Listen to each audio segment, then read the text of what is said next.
Nifty লাগাতার 4 দিন নেগেটিভে close করার পর কালকে স্টপ নিয়েছিল এবং আজকে একটুখানি উপরে উঠে ক্লোজিং দিয়েছে, 277 পয়েন্ট উপরে উঠে ক্লোজিং দিয়েছে।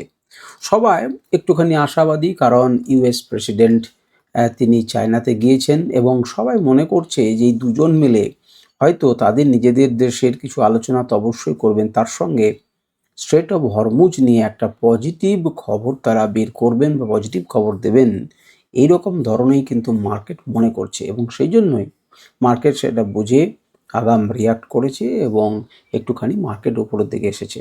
আপনারা সন্ধ্যের পর থেকে বা কিছুক্ষণের পর থেকে, আমি এখন ভিডিও রেকর্ডিং করছি 5টার কাছাকাছি, তো কিছুক্ষণ পর থেকেই একটু করে নিউজ হয়তো পেতে শুরু করবেন যে এর একমত হয়েছে হরমুজকে নিয়ে বা হরমুজকে খুলে দেওয়া হবে বা হরমুজে এই ধরনের ঘটনা আসবে না, অর্থাৎ কিছু পজিটিভ খবর কিন্তু আসবে, যেটা মার্কেট আগে থেকেই অনুভব করেছে এবং মার্কেট উপরের দিকে এসেছে। এখন যে জায়গাটাতে এসে দাঁড়িয়ে রয়েছে সেখানে আমাদের রেজিস্ট্যান্স আছে, অর্থাৎ আমাদের যে জায়গাতে স্টপ নিয়েছিল সেখানেও আমাদের সাপোর্ট ছিল, একটি লেভেল থেকে আরেকটি লেভেল পর্যন্ত মুভ আমাদের দিয়ে দিয়েছে। এখন এর উপরে অর্থাৎ 720-25 বা 60-এর উপরে আবার আমাদের নতুনভাবে সাপোর্ট তৈরি হবে যদি আমরা তার উপরে যেতে পারি। তো চলুন একটু একটু করে মাল্টিপল অ্যানালিসিস করি এবং আজকে ট্রেড করার জন্য অত্যন্ত ভালো দিন ছিল। ভালো দিন ছিল মানে গ্রামাটিক্যালি ভালো মুভমেন্ট বিভিন্ন জায়গাতে হয়েছে, ভার্টিক্যাল মুভমেন্টই হয়েছে বলা যেতে পারে। মার্কেট ওপেন করেছিল 530-এ এবং সেখান থেকে দিনের লো করেছে 426, 500কে ভেঙে 426 লো করেছে, কিন্তু উপর দেখে গেছে দেখুন 777। তাহলে আপনি বুঝতে পারছেন যে 340-350 পয়েন্ট, 300-350 পয়েন্টের একটা রেঞ্জ উপর থেকে নিচ অবধি বা নিচ থেকে উপর অবধি কিন্তু আমরা পেয়েছি। তো প্রথমে মান্থলি ক্যান্ডেলে যেটা দেখবো সেটা হচ্ছে নিচে খুব স্ট্রংলি একটা রেজিস্ট্যান্স সাপোর্ট নিয়েছে এবং সাপোর্ট নিয়ে মার্কেট উপরে ওঠার চেষ্টা করছে। এখন আমাদের অনেক দেরি আছে মে কমপ্লিট হতে। এমন ওই যে বলছিলাম যে এটাকে নিচের দিকে আসা এবং তারপরে ওঠা, ব্রেকআউট করা এবং এখান থেকে রিটেস্ট করে যদি উপরের দিকে যেতে পারে খুবই ভালো লাগবে। তো অন্ততপক্ষে এখানে সাপোর্ট নিয়েছে, এটাই আমাদের জন্য অনেক বড় বিষয়। এরপরে উইকলি ক্যান্ডেল যদি দেখেন তাহলেও আপনাকে একই কথা বলতে হবে যে নিচে থেকে স্ট্রংলি সাপোর্ট নিচ্ছে এবং মার্কেট উপরের দিকে যাওয়ার চেষ্টা করছে। উপরের দিকে যাওয়ার চেষ্টা করলে পরেও এইরকম জায়গাতে অবশ্যই একটি আমাদের কাছে রেজিস্ট্যান্স আছে, যেটি এখনও পর্যন্ত 23,900 বা 23,850 থেকে 860 অনেক বারে বারে আমরা এই লেভেলকে নিয়ে আলোচনা করেছি। সুতরাং এইখানে গিয়ে একটা ধাক্কা খেতে পারে, এই নিয়ে আশ্চর্য হওয়ার কিছু নেই। যদিও আমাদের কাছে একটা দিন এখনও রয়েছে, আমরা দেখব সে একটা দিনে কী করে। ডেলি ক্যান্ডেল এলে পরে আপনারা স্পষ্ট বুঝতে পারবেন আরও বিষয়টাকে গভীরভাবে।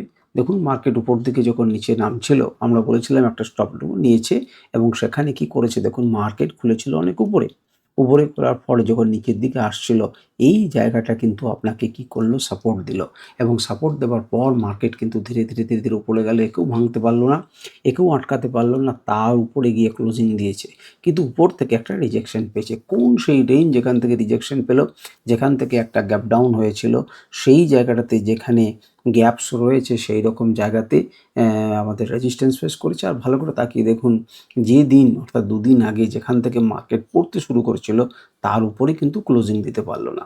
ওই জায়গাটা একটুখানি খুঁত থেকে গেল মনের মধ্যে, কিন্তু আমাদের তার সব পছন্দের জিনিস হবে না।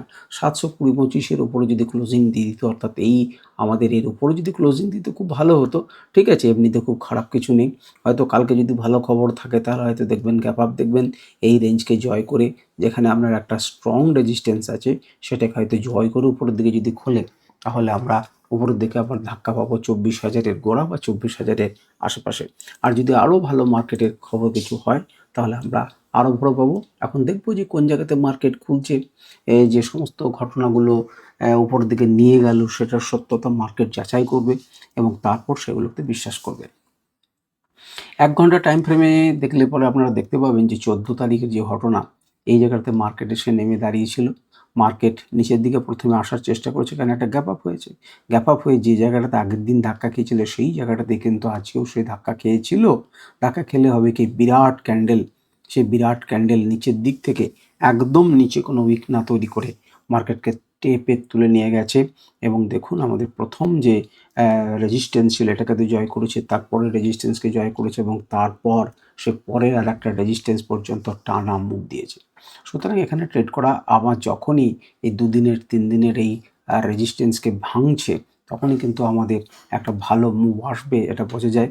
কারণ যে ধরনের প্যাটার্ন এখানে তৈরি হচ্ছিল সেটা আপনারা দেখতে পাচ্ছেন, সেটা হচ্ছে হায়ার লোজগুলোকে উপর দিকে তুলছে এবং প্রত্যেকবার ডিপে এসে কিন্তু আপনার এই ধরনের প্যাটার্ন তৈরি করলে প্রত্যেকবার ডিপে এসে কিন্তু কেনা যেতে পারে এবং সেই প্যাটার্নই কিন্তু মার্কেট তৈরি করছিল, হায়ার হাইজ এবং হায়ার লোজ।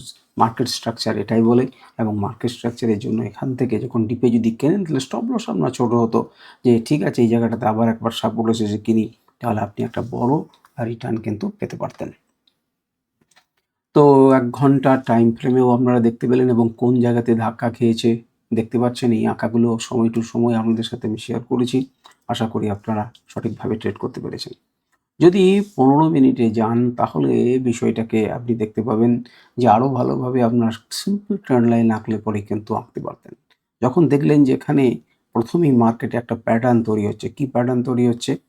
প্যাটার্ন তৈরি হচ্ছে লোয়ার হাই এবং লোয়ার লো প্যাটার্ন তৈরি হচ্ছে এবং সেটাকে ব্রেক করে ট্রেন্ড লাইন ব্রেক করে যখন এই যে রেজিস্ট্যান্স লেভেল তার উপরে ক্লোজ করলো, তখন আপনি অবশ্যই এটাকে ট্রেড দিতে পারতেন এবং ট্রেড নেওয়া যেত এবং সুন্দরভাবে একটি লেভেল থেকে একটি লেভেল, সেখান থেকে আরেকটি লেভেল, সেখান থেকে আরেকটি লেভেল একদম পরপর দেখুন আপনাকে ট্রেড দিয়ে গেছে।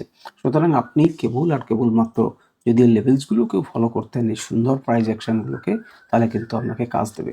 এখন আপনার কাজ হচ্ছে এই লেভেলগুলোকে জয়েন করে আপনার লেভেল তৈরি করা, একটা ট্রেন্ড লাইনকে তৈরি করা। মার্কেট যদি ধীরে ধীরে কালকের দিন এরকম যদি খোলে, তাহলে এখানে যদি আসে তাহলে এখানে কিন্তু আবার একটা সাপোর্ট নেবার চান্স আছে এবং সাপোর্ট না নিয়ে সে ভেঙেও যেতে পারে।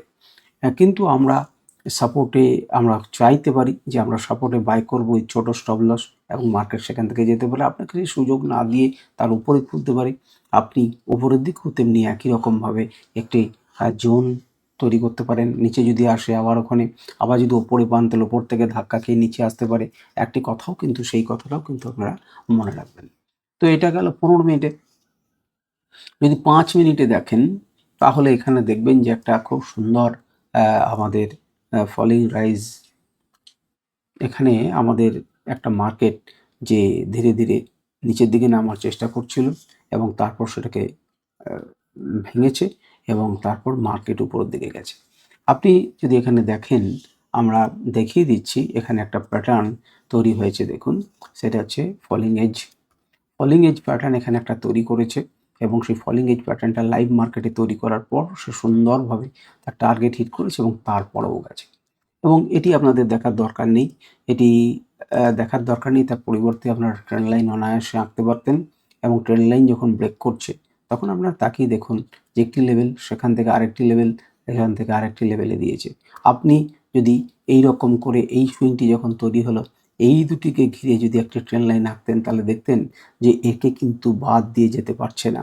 একে এর চারিদিকে কিন্তু মার্কেট চলছে। যখন সেটাকে ব্রেক করলো, রিটেস্ট করলো, তখন মার্কেট কিন্তু নিচের দিকে এলো। তাহলে এইভাবেও আপনি ট্রেড করতে পারতেন। সিম্পল, এখানে কিচ্ছু করা হচ্ছে না। আপনাকে কেবল একটা কাজ করতে হবে, সঠিক প্রাইস অ্যাকশন আপনারা সবাই কম বেশি জানেন, কিন্তু সঠিক প্রাইস অ্যাকশন শিখতে হবে। লেভেলস, ইম্পর্টেন্ট লেভেলস, এই ধরনের ঘটনাগুলোকে জানতে হবে। তাহলে এই ভার্টিক্যাল মুভমেন্টও কিন্তু আপনি বুঝতে পারবেন। আগের দিনে যখন আমি ডাইভারজেন্স সম্পর্কে একটুখানি বলছিলাম, হয়তো ২-১টা ডাইভারজেন্স দেখিয়েছিলাম, তখন দেখিয়েছিলাম যে নিচের দিক থেকে বারবার কিন্তু একটা ডাইভারজেন্স আসছে, আপ ডাইভারজেন্স তৈরি হচ্ছে। সেই ডাইভারজেন্সের ফলেই কিন্তু এখানে মার্কেট এইভাবে গেল। আর এমনিতে তো গেলই। এমনিতে ভালো নিউজ, এখানে একটা বেস তৈরি করেছে, তার উপরে নিচে যেতে চাইছে না, যে জায়গাটা থেকে সাপোর্ট সেই অংশকে ছাড়তে চাইছে না। আপনি যখন একটা লেভেলকে ব্রেক করছে, আপনি ট্রেন লাইন ব্রেক করছে, তখন আপনি কিন্তু ছোট্ট স্টপ লস নিয়ে যেতে পারতেন এইভাবেই।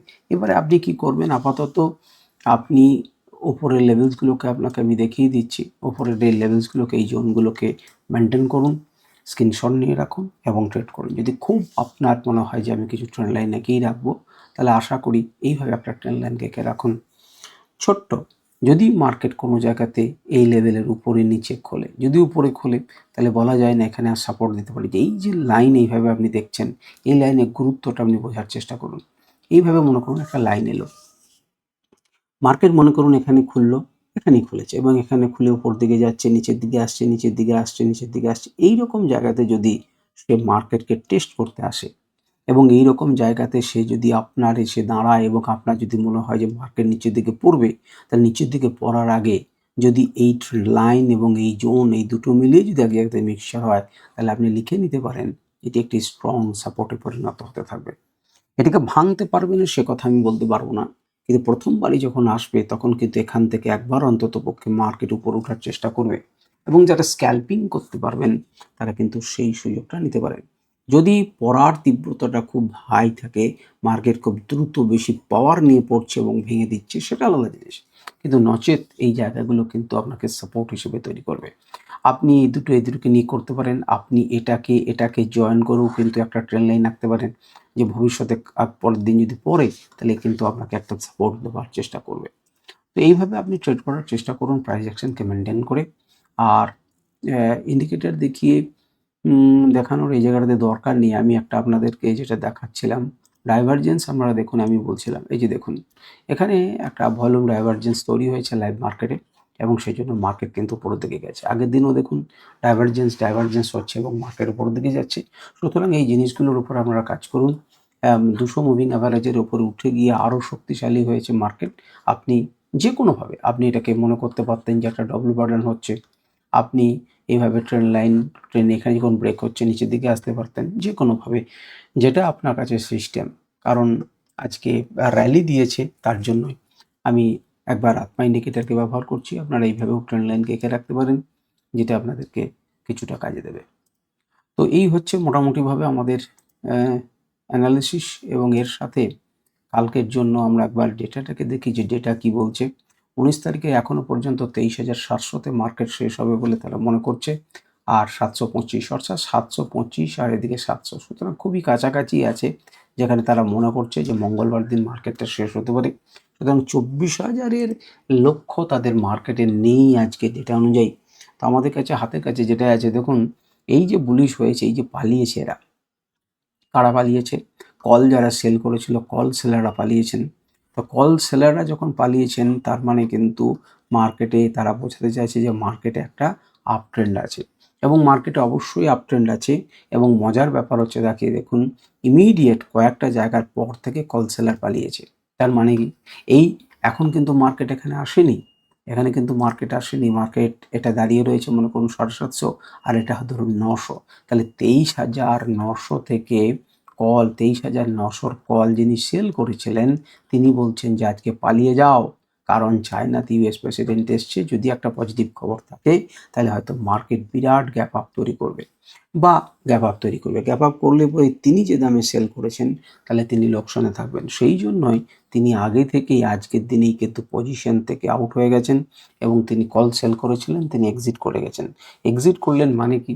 কল সেলাররা ওপরের দিকে কি তৈরি করে? রেজিস্ট্যান্স তৈরি করে। তাহলে তারা যদি পালিয়ে যায়, নেগেটিভ হয়, তার মানে এই রেজিস্ট্যান্সে মনে করুন 2000 সৈনিক রেডি হয়েছিল, সেই 2000 সৈনিকের পরিবর্তে কিছু সৈনিক পালিয়ে গেল। তো কত হাজার সৈনিক 24,900-তে দাঁড়িয়ে রয়েছে আমরা দেখি।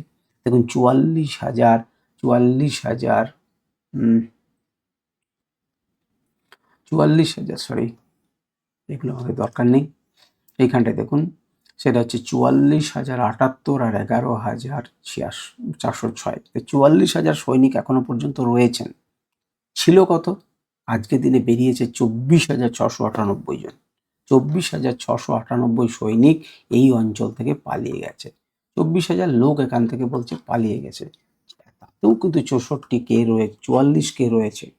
সৈনিক বেশি আছে, যে সাপোর্ট আছে তার তুলনায় এখানে 4x রেজিস্ট্যান্স আছে, সব মানছি, কিন্তু 24,000 জন পালিয়েছেন, অর্থাৎ তারা মনে করছেন যে এখান থেকে মার্কেট হয়তো এত দূর পর্যন্ত বা কাছাকাছি আসতে পারে। যারা বড় প্লেয়ার তারা জানেন যে কালকে একটা উছাল হয়তো আসবে, তারপর মার্কেট ধীরে ধীরে নামবে। সুতরাং তারা ওই বারবার হয়তো খাচ্ছেন না, যে তাদের কাছে ক্যালকুলেশন আছে যে 24,900-তে 23,900-তে হয়তো মার্কেটটা উপরের দিকে যাবে না, তারা ম্যাক্স পেনকে বিশ্বাস করছেন। তো যাই হোক, মার্কেটের উপরের দিকের একটা গতি যে আছে এটা নিঃসন্দেহে বলা যায়, এবং আমরা দেখব যে কালকে মার্কেট কোথায় খুলছে, কিভাবে খুলছে, কোন লেভেলসের কাছাকাছি খুলছে, কোন সাপোর্টের লেভেলে খুলছে, এবং সেই সাপেক্ষে আমরা বিচার টিচার করব। আজকে ভিডিও পর্যন্ত। নমস্কার, ধন্যবাদ, ভালো থাকবেন, সুস্থ থাকবেন।